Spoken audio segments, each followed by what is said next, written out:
wathatha Okhiba aphinde ibuyela kwakuye le ibhola wayifana phakathi ebhasini Capito special grab ngomsuzo wokugqibela wayibeka emnatheni ngomsuzo wamashumi ayithoba nesithathu umsuzo wokugqibela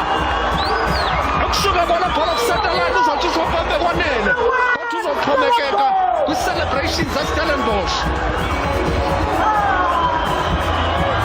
watsho wakwazi ukuphefumula uSteve Barker ebeyithethile-ke abahlalutyi benovi bathi oCupido bangafika benze utshintsho kulo mdlalo ulenzile inqaku linye kwiStellies izaba namanqaku amathathu ebhodini ihlale kwindawo yesibini number 2 kugroup C ibhola flat-footed ii-defenders zeOtoyo kange zizame nemizamo ball watching wavela uCupido emva kwazo wakuvela emva kwazo othi ogqiba i-engile imvalele wayazi